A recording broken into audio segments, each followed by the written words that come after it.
Halo semuanya, kembali lagi pada channel YouTube saya. Pada video kali ini saya akan membahas mengenai seri belajar literasi dan numerasi yang bisa diakses pada website Guru Belajar dan Berbagi. Lebih khususnya yaitu mengenai pengimbasan literasi dan numerasi. Pada aspek pengimbasan, ada 3 hal yang harus dicantumkan pada laporan pengimbasan, yaitu yang pertama tentang karakteristik peserta, kemudian materi pengimbasan, dan yang terakhir adalah hikmah pengimbasan. Saya mulai dari karakteristik peserta. Hal-hal yang Bapak Ibu bisa tuliskan dalam karakteristik peserta adalah misalkan sasaran peserta, kemudian jenis kegiatan, tempat kegiatan, dan latar belakang pendidikan peserta.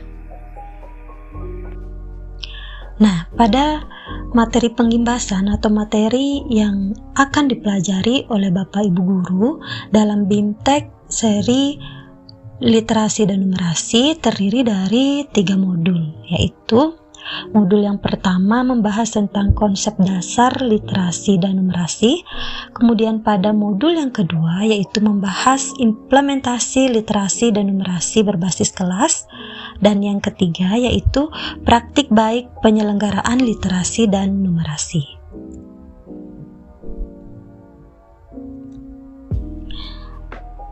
Nah, jadi, sebagaimana kita ketahui bahwa perkembangan literasi dan numerasi bagi anak Indonesia 15 tahun terakhir ini mengalami perkembangan yang kurang menggembirakan.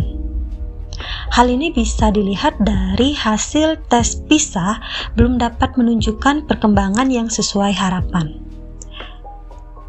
Sehingga gerakan literasi sekolah atau GLS sudah diprogramkan dan diberikan berbagai pelatihan. Salah satu upaya yang dilakukan adalah melalui adanya BIMTEK seri belajar literasi dan numerasi bagi guru-guru di seluruh Indonesia yang bisa mengakses melalui akun SIM PKB Bapak Ibu sekalian. Nah, saya akan membahas sekilas mengenai modul pertama yaitu konsep literasi dan numerasi.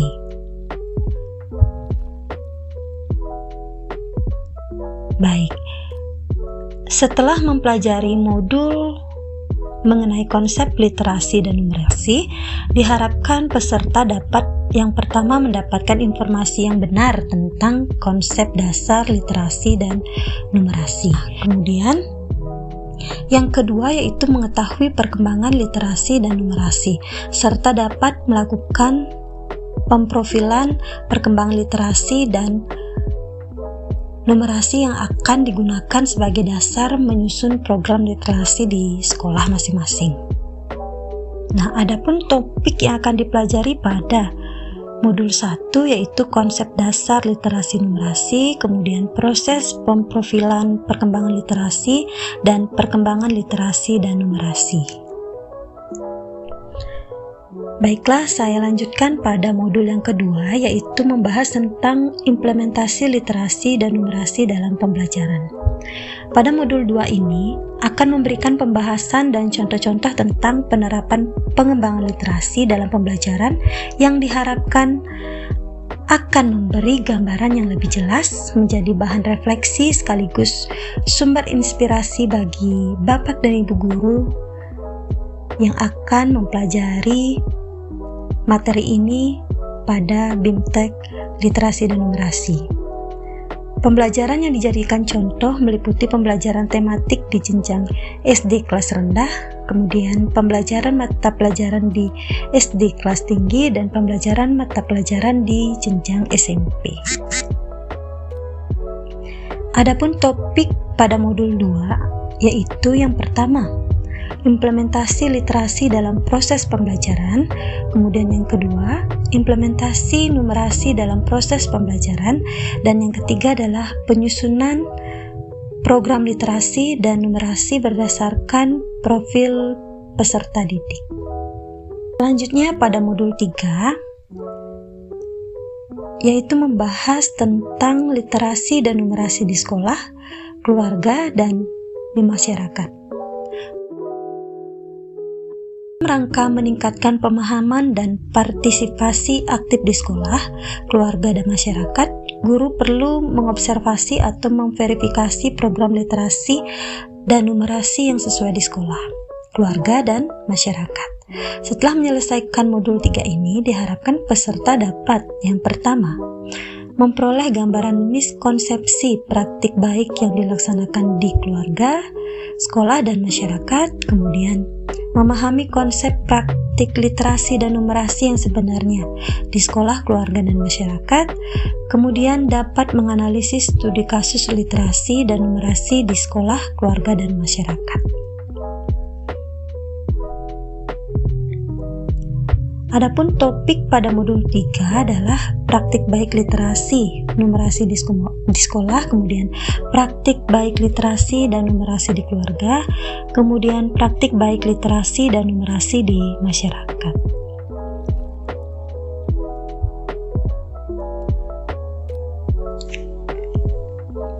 Adapun hikmah pengimbasan yang saya rasakan setelah mengikuti BIMTEK literasi dan numerasi adalah yang pertama, saya menjadi lebih paham mengenai konsep literasi dan numerasi serta bagaimana penerapannya dalam pembelajaran.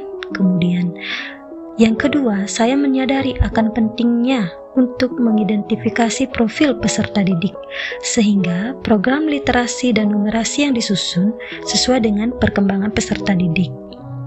Dan yang terakhir yaitu saya menyadari bahwa tujuan dari belajar bagi peserta didik bukan hanya sekedar bisa menjawab soal-soal di atas kertas, namun mereka dapat menggunakan kemampuan literasi dan numerasi dalam kehidupan mereka sehari-hari.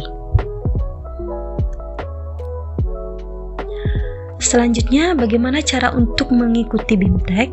Jadi Bapak Ibu bisa masuk pada situs guru belajar dan berbagi.kemendikbud.go.id. Kemudian akan muncul tampilan seperti berikut. Selanjutnya, Bapak Ibu bisa klik Ayo Guru Belajar. Kemudian akan muncul tampilan seperti pada layar. Silakan Bapak Ibu klik seri literasi dan numerasi. Kemudian klik selengkapnya, dan terakhir klik mulai belajar. Maka akan muncul tampilan seperti pada layar. Dalam guru belajar seri literasi numerasi ini terdiri dari beberapa bagian, yaitu pendahuluan, modul 1, modul 2, modul 3, penutup, dan pengimbasan. Pastikan Bapak dan Ibu telah menyelesaikan seluruh aktivitas yang terdapat pada modul berikut dengan baik dan sudah tercentang semuanya. Selanjutnya pada bagian penutup. Pada bagian ini, Bapak dan Ibu akan diminta untuk menjawab tes akhir, yang mana dalam tes tersebut ada beberapa soal yang dalam bentuk pilihan ganda dan beberapa soal dalam isian singkat. Bapak dan Ibu akan diberikan waktu 45 menit dan kesempatan 3 kali menjawab untuk mencapai nilai minimal 70. Jika Bapak dan Ibu telah menyelesaikan tes akhir, maka dapat melanjutkan pada bagian pengimbasan. Setelah melakukan pengimbasan, Bapak atau Ibu diminta untuk membuat laporan berupa refleksi bentuk narasi dari kegiatan pengimbasan yang telah Bapak atau Ibu lakukan. Setiap aspek disusun dalam bentuk narasi dengan ketentuan jumlah kata yang tertulis pada setiap aspek dan dilampirkan bukti dalam format tautan. Nah, pengalaman saya Saya beberapa kali melakukan pengisian pada bagian pengimbasan, namun setelah saya cek ternyata tidak juga tercentang. Setelah saya perhatikan bahwa ternyata ada beberapa aspek yang saya tuliskan itu tidak memuat minimal kata, yaitu pada bagian karakteristik peserta, yang mana seharusnya tertulis 100 kata, namun saya hanya tuliskan kurang dari 100 kata, sehingga ketika saya upload ternyata belum tercentang. Maka dari itu perlu diperhatikan bahwa Bapak dan Ibu telah mengikuti aturan yang diberikan dalam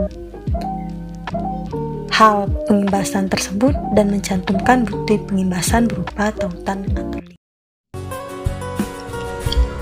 Terima kasih sudah menonton video ini. Jika ada yang kurang dimengerti, bisa ditanyakan pada kolom komentar. Jangan lupa untuk like video ini, klik tombol subscribe, dan nyalakan lonceng notifikasinya, sehingga kalian tidak ketinggalan video-video berikutnya.